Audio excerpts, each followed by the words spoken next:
The freezing rain hammered against the windows of the Chicago office building, each drop exploding like tiny grenades against the glass. It was mid-January, a Thursday that felt more like a sentence than a day. I hunched over my keyboard, my fingers flying across the Excel spreadsheet as I tried to untangle a supply chain crisis that threatened to derail shipments to 3 continents. The fluorescent lights above buzzed with their usual headache-inducing frequency, and somewhere down the hall, a printer jammed for the 3rd time that afternoon. My phone lit up. Mom. My face softened immediately, and I grabbed the phone with one hand while saving my work with the other. I'd just wired $4,000 that morning, every penny of my carefully hoarded bonus, to book the family's flights to Italy for Nicole's wedding at Lake Como. The smile that spread across my face was genuine, warm, the smile of someone who still believed that taking care of family meant something. Hi, Mom. Did you get the... Abigail, honey, there's been a small change to the sleeping arrangements at the villa. Juniper Rhodes' voice had that particular chirpy tone she used when delivering bad news, the same tone she'd used when I was 12 and she had accidentally donated my entire rock collection to Goodwill. The groom's business partner, he's very important, dear. Invested in Marcus's startup. Well, we gave him your room. My fingers stopped moving. The Excel sheet blurred in front of my eyes. Outside, the gray sky seemed to press closer to the window. Where am I supposed to sleep? Oh, you're so resourceful, sweetheart. There's a perfectly nice youth hostel about 5 miles from the villa. I looked it up online, and it has excellent reviews. Well, mostly excellent. 3.5 stars. The blood drained from my face. A youth hostel. While my older sister Nicole and her fiancé Marcus stayed in the master suite. While my younger sister Emily occupied the room with the lake view. While my parents took the guest cottage. Mom, I just sent you $4,000 for the tickets this morning. Did you?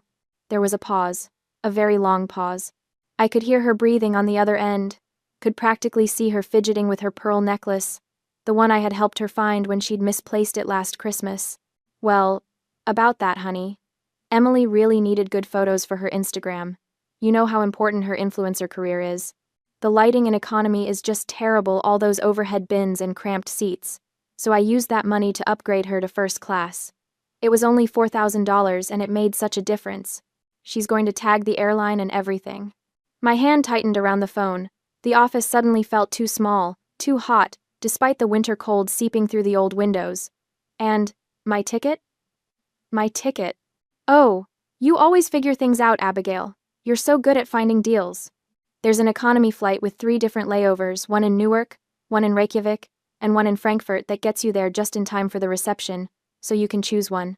It's only 17 hours of travel time. You might miss the ceremony, but honestly, you've seen Nicole in a wedding dress at all her bridal showers. And you don't mind the flying economy, do you? You're not fussy like Emily. The words landed like physical blows. You always figure things out. My vision tunneled. In my mind, a slideshow began to play. 10 years of memories flickering past like a demented PowerPoint presentation. Filing their taxes every April because Dad couldn't figure out TurboTax. Resetting the Netflix password monthly because Mom kept forgetting it. Driving across town at midnight to pay Dad's parking tickets before they went to collections. Explaining to Emily how to dispute a credit card charge. Teaching Nicole how to use mail merge for her wedding invitations. Fixing the Wi-Fi router. Programming the thermostat. Updating their phones. Remembering everyone's birthdays. Sending the Christmas cards. Booking the restaurants. Making the reservations. You always figure things out. Not thank you. Not we appreciate you. Not what would we do without you. You always figure things out. Because I was a utility. A free service. A tool to be used and put away when no longer needed. My phone buzzed against my ear. An email notification. I pulled the phone away from my face and looked at the screen. Confirmation. First class upgrade. Emily Rhodes, ORD to MXP. $4,127.50. There it was. The confirmation email, sent to the family email account that I managed because no one else could remember to check it. My $4,000. My bonus that I'd earned by working 16-hour days during the port strike. The money I'd saved by bringing packed lunches and skipping coffee shops and walking instead of taking Ubers. Converted into champagne and lie-flat seats and warm towels for my 24-year-old sister, who had never worked a full-time job in her life. Something inside my chest didn't break. It didn't shatter. It didn't crack. It froze. Like water turning to ice, every warm feeling I'd ever had toward my family crystallized into something hard and cold and permanent. The temperature in my chest dropped to 0, and I felt a clarity I'd never experienced before. "Honey? Are you still there? Abigail?" I didn't scream. I didn't cry. I didn't argue. My voice, when it came, was calm. Terrifyingly calm. "I'm here." "Oh, good. So you'll look into those economy flights? And maybe bring some snacks for the layovers? Airport food is so expensive, and you're always so good at—" "I have to go, Mom. There's something I need to take care of." "Of course, dear. Don't work too hard. We'll see you in Italy." "Oh, and could you bring that nice scarf Nicole wanted to borrow? The blue one? She forgot to ask you, and—" I hung up. For a moment, I sat perfectly still, staring at the rain-soaked window. Then I reached down and opened the small safe hidden beneath my desk, behind the box of printer paper no one ever touched. My fingers found the worn passbook immediately. Aunt Violet's savings account. $120,000. Aunt Violet, my father's eccentric older sister, had died 3 years ago. At the funeral, she'd pulled me aside. This was 2 hours before she'd collapsed, while everyone else was in the church, and pressed the passbook into my hands. "This is for when you can't stand them anymore," Aunt Violet had whispered, her papery hand gripping mine with surprising strength. "Not if. When. Because they'll drain you dry, sweet girl. They'll take and take until there's nothing left. This is your escape hatch. Use it." I had laughed it off then, had tucked the passbook away, and thought Aunt Violet was being dramatic. I wasn't laughing now. I opened my desk drawer and pulled out a piece of paper. My hand was steady as I wrote one sentence. "Mom, you're right. I do always figure things out. And I'm going to figure out my own life starting right now." I picked up my phone and called my mother back. She answered on the first ring. "Did you find a flight already?" "I told you that you were—" "Mom," I interrupted, my voice like steel wrapped in ice. "You're right. I do always figure things out. And I'm going to figure out my own life starting right now." "What? Honey, what are you—" I hung up. Then I powered off my phone completely. Outside, the freezing rain continued to fall, but I no longer felt cold. I felt nothing at all. And somehow, that felt exactly right.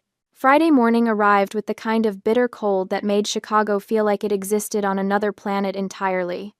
I walked into the office building wearing the same clothes I'd worn yesterday, having spent the night on my couch, staring at the ceiling, making lists. My resignation letter was printed and sitting in a manila envelope tucked under my arm. Hunter Vance's office was on the corner of the 14th floor, all glass walls and expensive furniture that he'd expensed to the company. I could see him through the window, leaning back in his leather chair, feet on the desk, talking loudly on his phone, probably taking credit for someone else's work. Again, I didn't knock. Just walked in and placed the envelope on his desk. Hunter looked up, irritated at the interruption. He held up one finger, "Wait," and continued his conversation. Yeah, we crushed that logistics problem. I stayed up all night working on it. My team is solid, but you know how it is.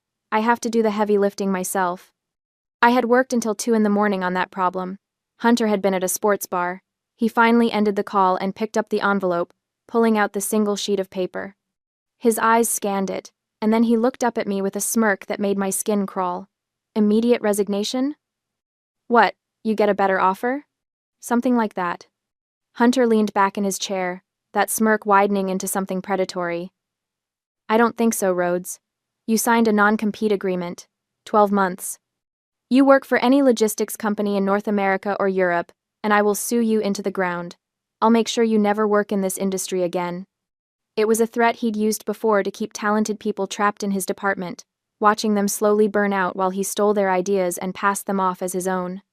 I picked up my box of personal items, the coffee mug Aunt Violet had given me, the small succulent that had somehow survived 3 years of office fluorescent lighting, the photograph of my college graduation. I looked at Hunter and smiled. "Don't worry, Hunter. I'm going to a place you don't even know exists on a map." His smirk faltered. "What's that supposed to mean?" "It means your non-compete specifies North America and Europe, but the world is bigger than your limited geography knowledge suggests. Have a nice life." I walked out of his office, leaving the door open behind me. I could hear him yelling something about professional courtesy, but I was already in the elevator, the doors closing on that chapter of my life. The next 48 hours were a blur of calculated destruction. By Friday noon, I'd sold my car to CarMax for $18,000 in cash. It was a low offer, but I took it without blinking.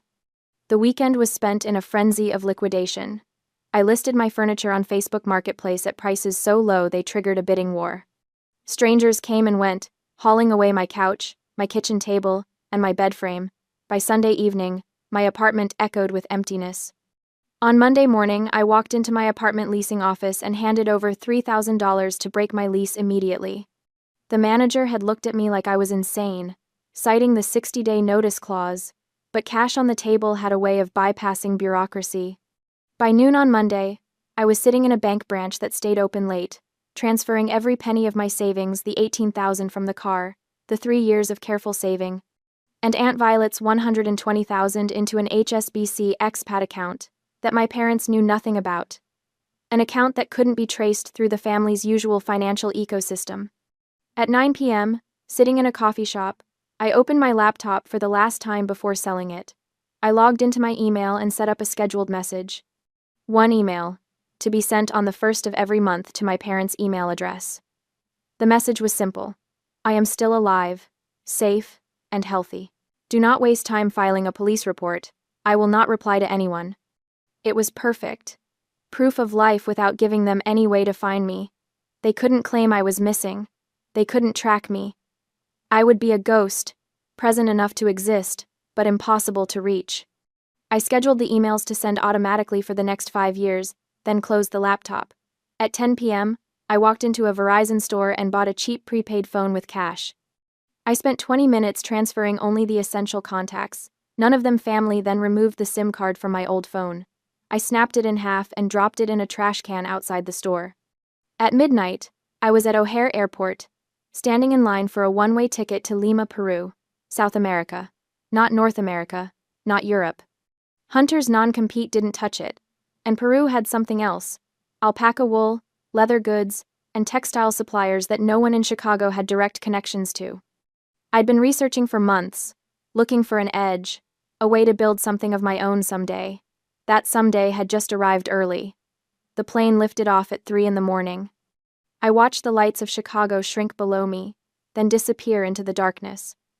Somewhere in that city, my phone was lying in a landfill, and my family was starting to panic.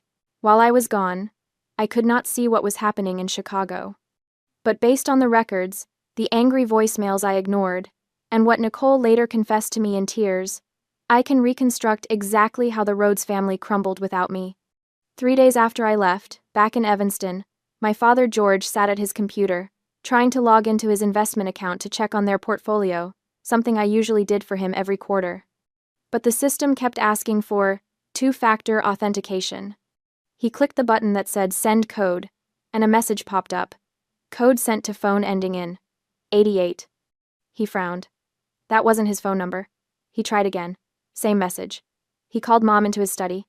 Do you know whose number ends in 88? Mom peered at the screen. That's Abigail's number. Why is your investment account sending codes to Abigail? Because she set it up, Dad said slowly, the realization dawning. She set up all of our accounts. The security questions, the backup numbers, everything.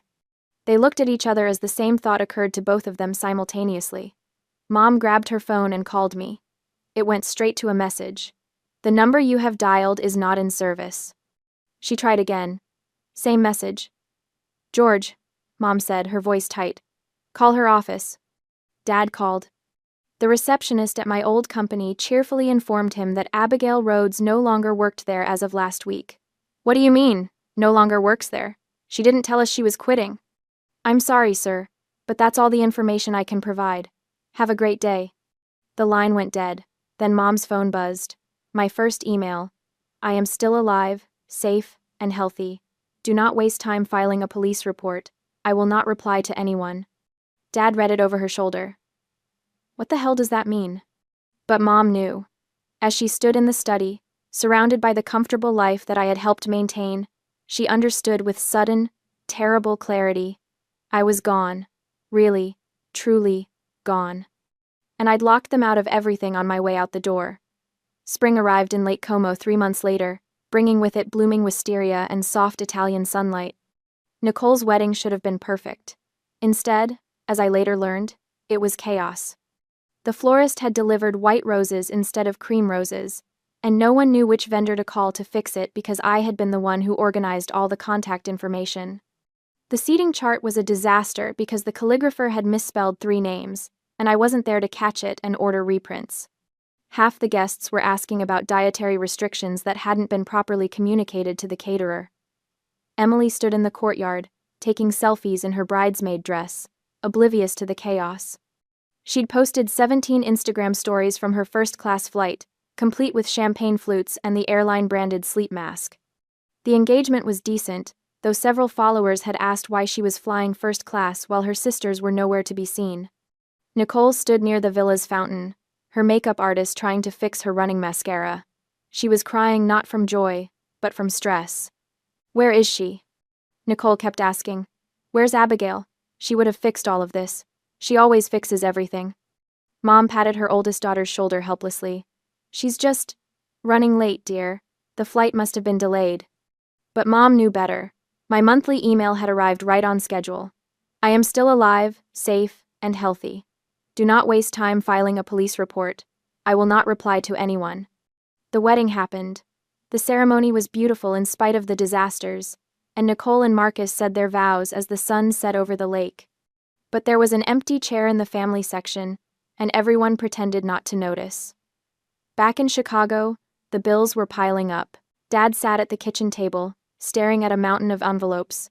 ComEd, water, property tax. The quarterly estimated tax payment to the IRS that he'd forgotten about because I always set up the automatic payment. He'd tried to log into their bank account to pay the bills, but he was locked out. 2-factor authentication. Security questions he didn't know the answers to because I had set them up years ago. He'd called the bank. They'd asked him to verify his identity by providing the last 4 digits of his social security number, his mother's maiden name, and the name of his first pet. He'd provided all of that. Then they'd asked for the answer to the security question. "What is your favorite fictional character?" Dad had no idea. He'd tried Superman. Wrong. James Bond. Wrong. After 2 attempts, he was sweating. He didn't dare try a 3rd time. Mom had grabbed the phone. "Let me try." She'd guessed. Elizabeth Bennet. Wrong. Account locked. Please visit a branch location. They'd eventually had to go to a physical branch with 2 forms of ID and their marriage certificate to get temporary access. A process that had taken 3 hours and left Dad humiliated and furious. But the damage was already done. The IRS estimated tax payment had been due on April 15th. It was now June. The IRS's automated system had already calculated penalties for late payment, $500 per month, compounding interest at 6% annually. And because the payment triggered a review, an IRS agent had noticed that Dad had underpaid his taxes for the previous year as well. More penalties, more interest. The total bill, $98,000, due immediately. Dad's face had turned the color of old newspaper when he opened that letter. Emily, meanwhile, had continued her spending spree through Italy. Designer dresses from Milan, handbags from Florence, dinners at Michelin-starred restaurants that she charged to the family credit card, always tagging the restaurants and racking up likes. The credit card statement arrived. $53,000. Mom had actually gasped when she opened it. "Emily, what the hell is this?" Emily, lounging on the couch with her phone, had barely looked up. "What?" "Those were work expenses. Content creation. I need good backdrops for my posts." $53,000 of backdrops? "We don't have this kind of liquidity right now, Emily." "Mom, you don't understand influencer economics. I need to look successful to be successful. That's how it works." But the road's cash flow was breaking.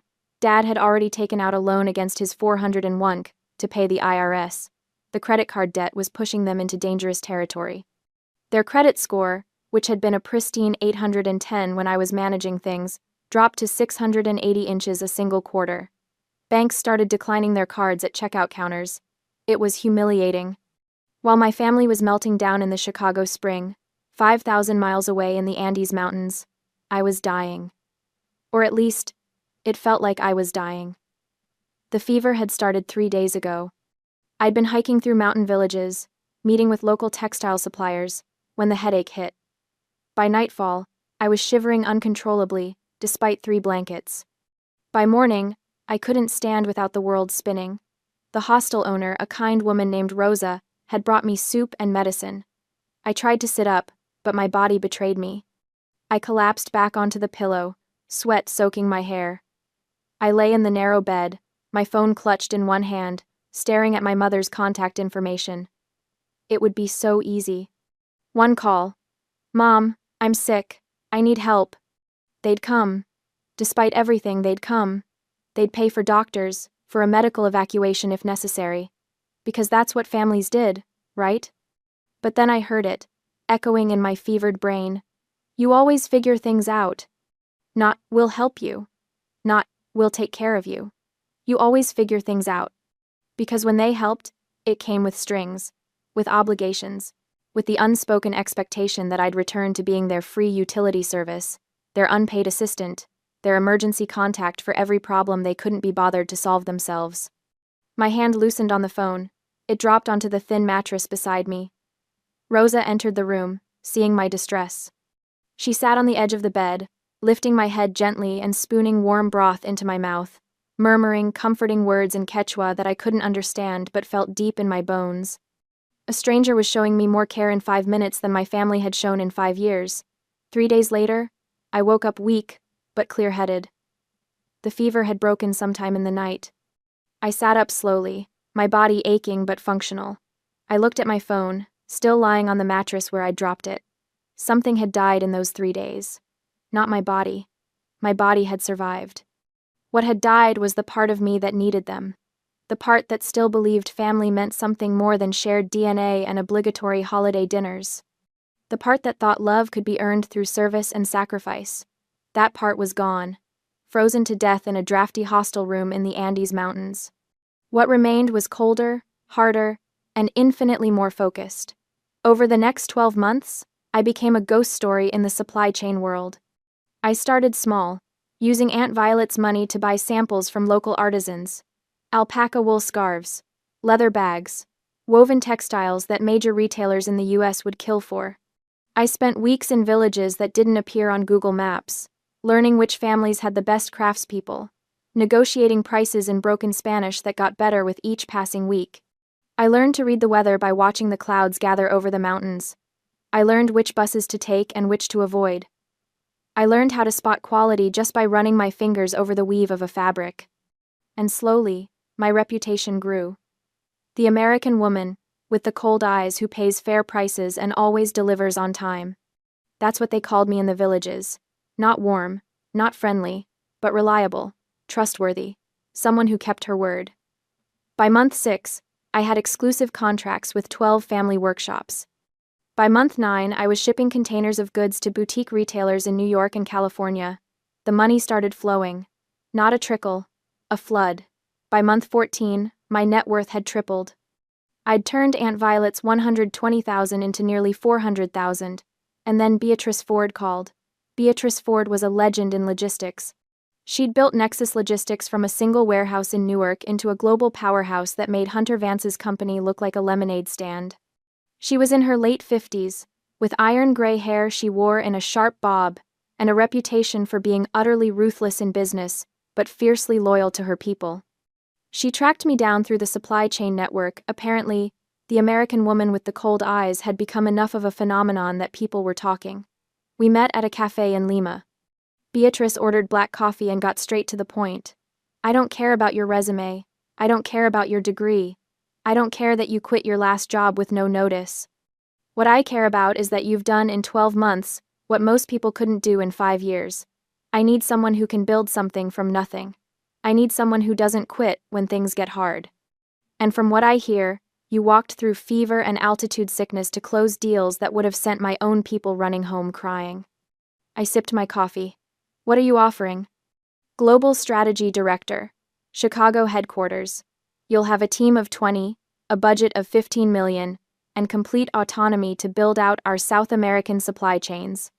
Salary is $270,000 base, plus performance bonuses that could double that. Full benefits, relocation assistance, and a corner office overlooking Lake Michigan. It was triple what Hunter had paid me. It was the kind of position that usually required 15 years of experience and an MBA from Harvard. When would I start? Beatrice smiled. It was the smile of a shark who'd just spotted prey.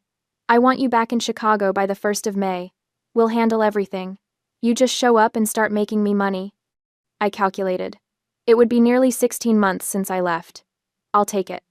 We shook hands. The deal was done. On the 1st of May, I landed at O'Hare Airport. I'd left amidst freezing rain with 2 suitcases and a broken heart. I returned in the sunlight with 4 suitcases, $400,000 in assets, and a job that made my old position look like an unpaid internship. I didn't call my family. I didn't tell them I was back. Let them read about it in my automated monthly email if they wanted proof I was still alive. I had work to do. The Nexus Logistics headquarters occupied the top 12 floors of a glass tower in downtown Chicago, the kind of building that reflected clouds during the day and glowed like a beacon at night. My office was on the 42nd floor, with floor-to-ceiling windows that offered a panoramic view of Lake Michigan. It was August, and I'd been there for 3 months. In that time, I'd restructured Nexus's entire South American supply chain, cut shipping costs by 22%, and secured exclusive contracts with manufacturers in Peru, Bolivia, and Ecuador. My team worshipped me. Beatrice sent me emails with subject lines like, "You're making me rich," in all caps. And Hunter Vance was losing his mind. I first became aware of Hunter's attention when one of my old colleagues, someone who'd stayed in touch despite the non-compete drama, sent me a warning text. "Hunter knows you're at Nexus. He just lost the Argentinian contract to us. He's furious. Be careful."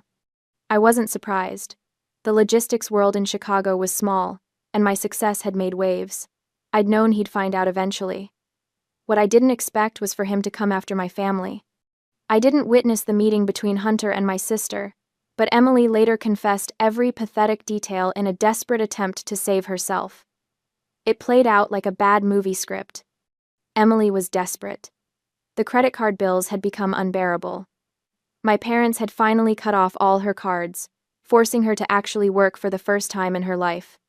But influencer income was unpredictable, and her engagement had been dropping ever since she'd run out of exotic locations to post from.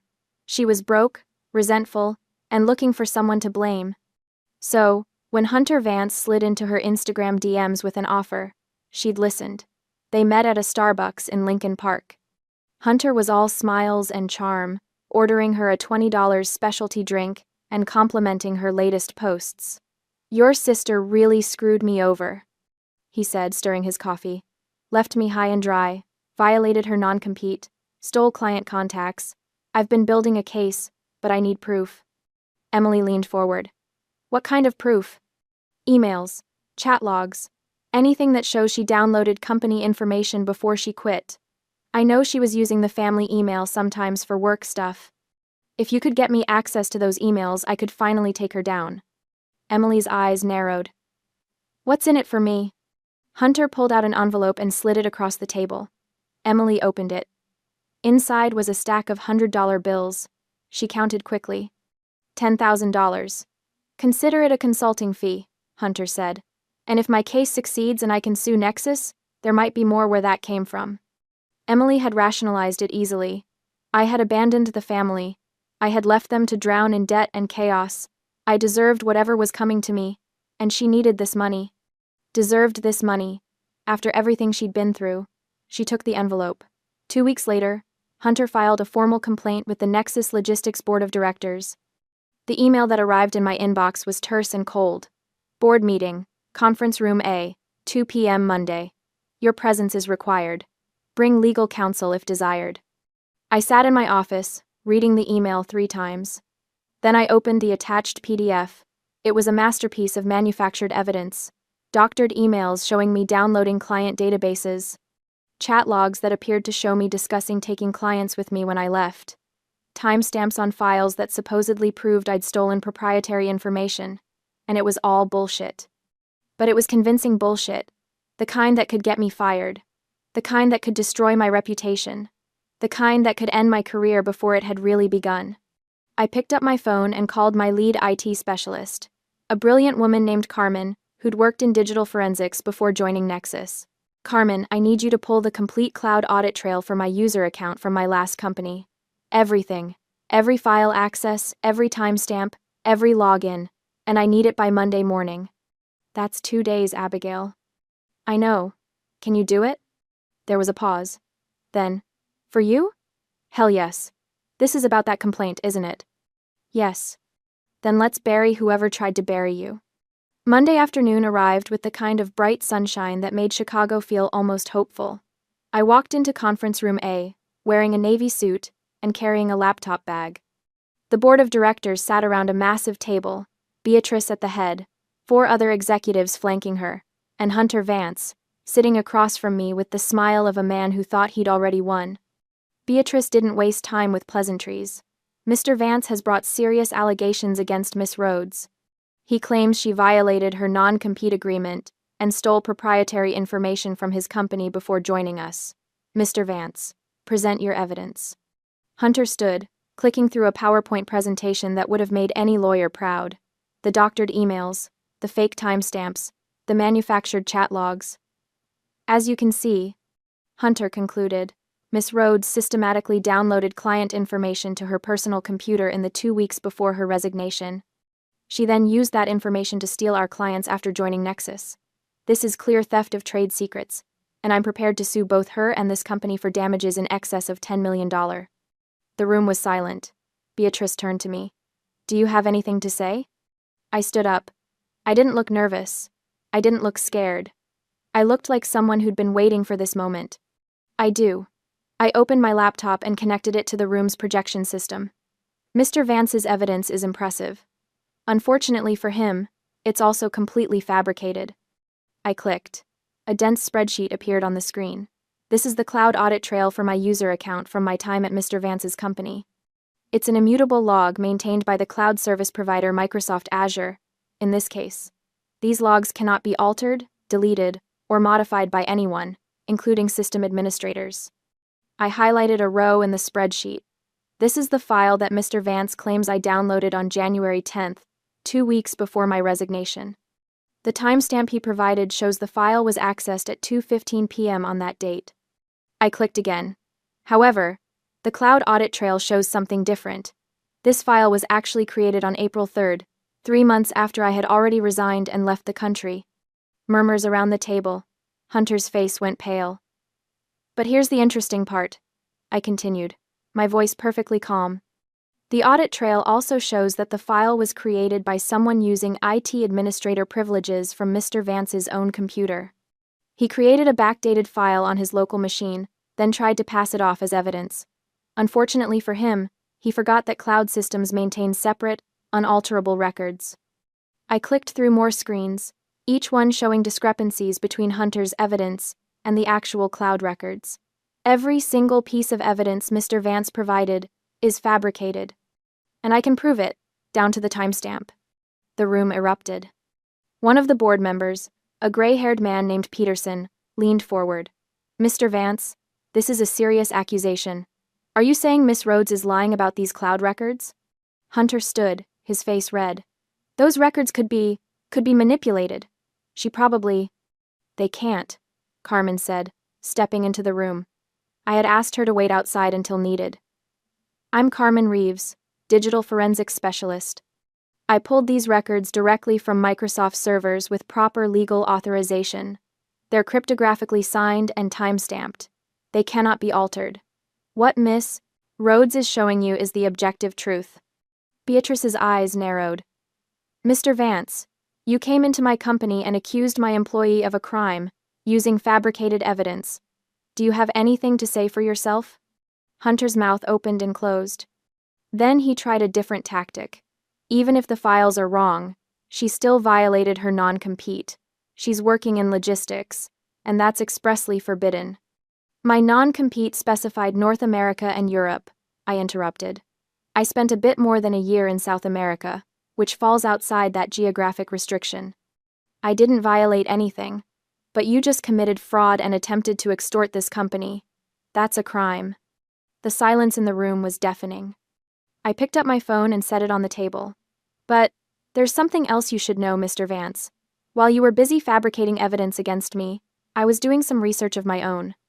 I clicked my laptop again. A customs form appeared on the screen.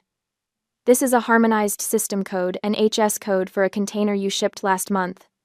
You declared it as rubber shoe soles under HS code 6406.2, which carries a tariff rate of only 2.5%. I clicked again. A photograph appeared. The contents of a shipping container, packed with high-end finished leather shoes.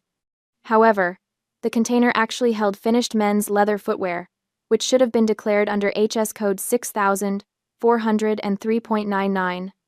Not only is the base tariff 8.5%, but since these were imported from a specific region with active trade sanctions, they are subject to an additional 25% anti-dumping duty. You've been systematically mislabeling containers to avoid paying nearly 30% in taxes. That's customs fraud. Hunter's face went from red to white. Where did you get those photos? I didn't, I said calmly. But U.S. Customs did. I filed an anonymous tip 3 days ago. They opened your container for random inspection this morning at the Port of Long Beach. Based on what they found, they're currently obtaining a warrant to audit your company's import records for the past 5 years. As if on cue, the door to the conference room burst open. 2 people in dark suits with badges hanging from their necks stepped inside. Hunter Vance? I'm Special Agent Morrison, U.S. Customs and Border Protection. We have a warrant for your company's records and need you to come with us for questioning. The room exploded into chaos. Hunter was yelling something about lawyers. Beatrice was on her feet. The other board members were talking over each other. I calmly closed my laptop and picked up my bag. I walked past Hunter as the agents were reading him his rights. I didn't gloat. I didn't smile. I didn't say a word. I simply left him there, his career collapsing around him, just like he'd tried to do to me.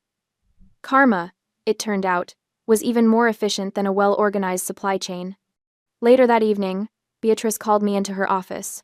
That was the most spectacular professional takedown I've seen in 30 years.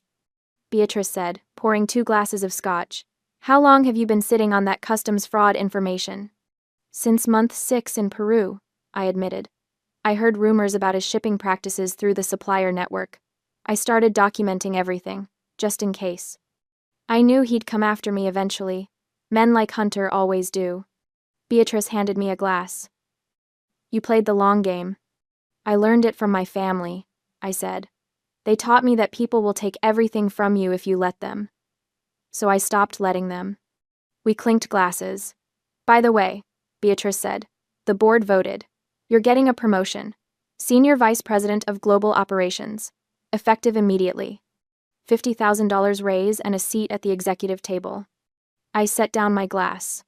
I don't know what to say. Say yes, then get back to making me rich. I smiled. Yes. 2 weeks after this incident, I met the people who shared my DNA.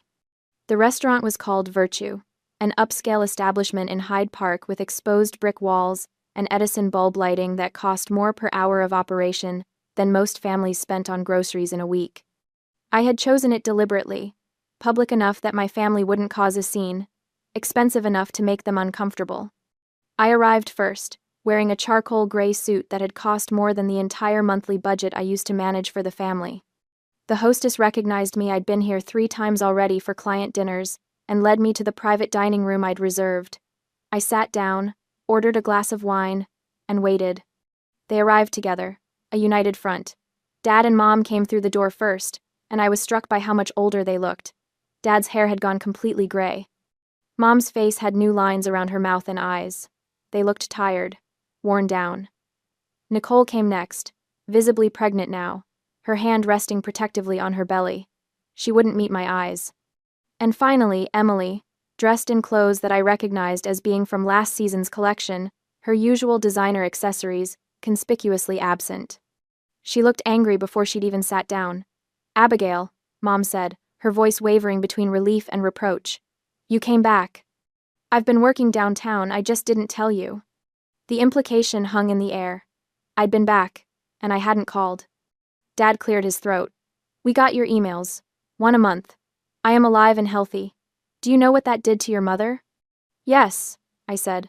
I do.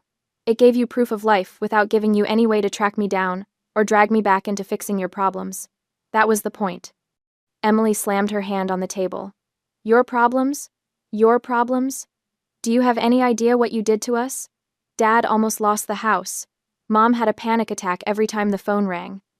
Nicole's wedding was a disaster. You're so selfish, Abigail. You just disappeared and left us all to suffer. I took a sip of my wine, perfectly calm. Left you to suffer? Or left you to handle your own affairs for the first time in your lives? We're family, Emily shouted. You don't just abandon family. Family, I repeated, my voice cold. Is that what we are, Emily?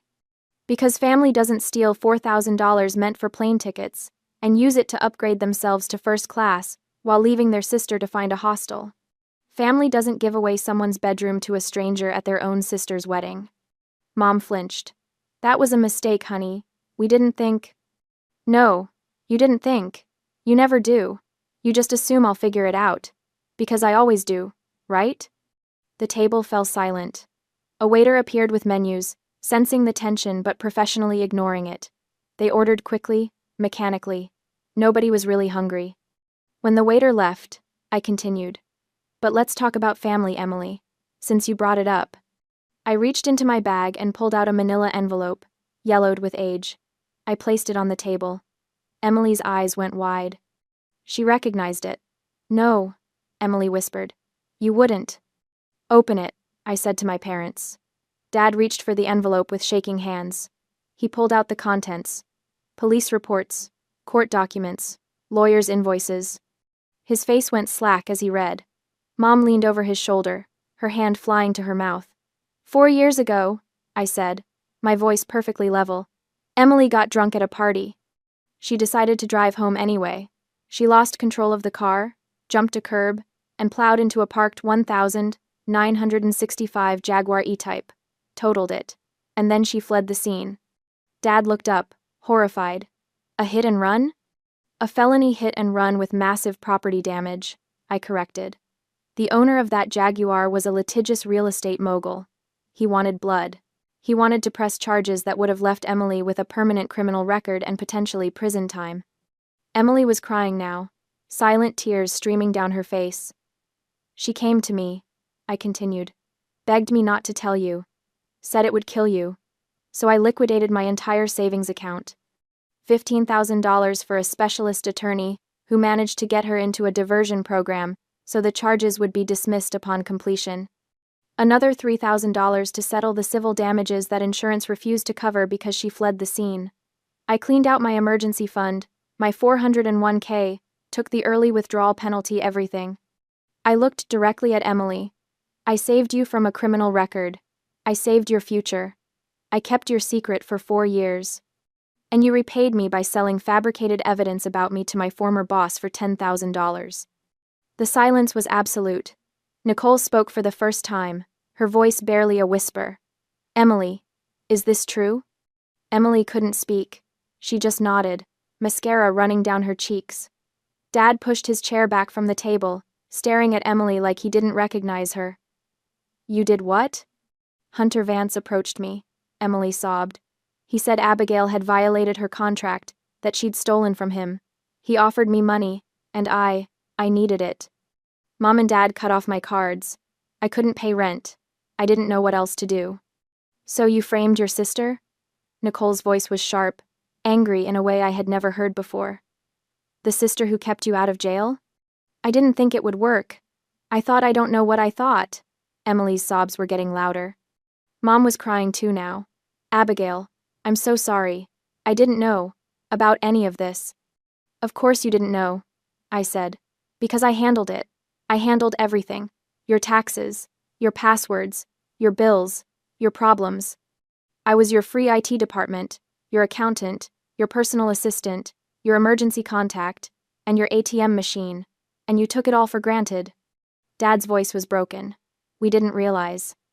You didn't want to realize, I interrupted, because realizing would have meant feeling guilty, would have meant changing. It was easier to just let me handle everything and tell yourselves I was so capable and didn't mind helping. The food arrived. Nobody touched it. After a long moment, Dad spoke again. The IRS penalties. The credit card debt. We had to sell the lake house. We barely got anything for it. It was a distress sale. We needed the cash immediately. I'm sorry you had to find out this way, but we don't own it anymore. I set down my wine glass. I know. Dad blinked. You know? The mysterious LLC that bought it this morning? That was me. The table erupted. What? How? You bought the lake house. I pulled a set of keys from my purse and set them on the table. I didn't hand them to anyone. Just let them sit there, gleaming under the Edison bulbs. I bought it back. Paid cash, 20% above market value to make sure my bid was accepted immediately. The deed is in my name, my LLC, my property. Dad's hands were shaking. Why would you do that? Because you're right, it shouldn't have been sold. It's been in the family for 20 years. Grandpa built that deck himself. Mom planted those rose bushes. It matters. Mom reached for the keys. I pulled them back. But here's how it's going to work from now on. I continued. You can still use it. You can still have your summer vacations there, your 4th of July barbecues, your Christmas gatherings. For free. I won't charge you rent. Dad exhaled in relief. However, I continued, my voice hardening. I decide who's allowed there. I decide who sleeps in which room. And I decide who's welcome on my property. I looked directly at Emily. You're banned. What? Emily gasped. Until you pay back every penny you owe me, I calculated aloud. $15,000 for the lawyer, $3,000 for the civil settlement. Let's calculate simple interest at 5% annually for 4 years. That's another $3,600.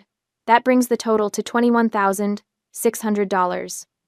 Add to that $10,000 you took from Hunter to betray me. I leaned forward. That is a grand total of $31,600. I'll send you an invoice. Emily's face crumpled. The lake house is my favorite place in the world.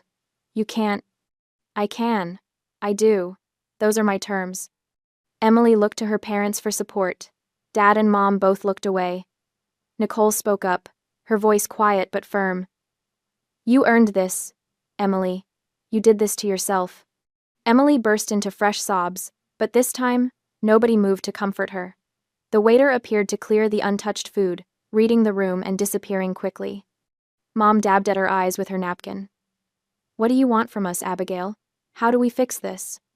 I stood, picking up my bag. I don't want anything from you. That's the point. I don't need you anymore. I don't need your approval, your validation, or your love. I needed those things when I was the family doormat, but that person died in a hostel room in Peru. I pulled out my wallet and placed $300 bills on the table. Dinner's covered. Consider it a final gift. I walked toward the door, then paused and turned back. You can keep using the lake house. You can keep having your family gatherings, but from now on, you do it on my terms.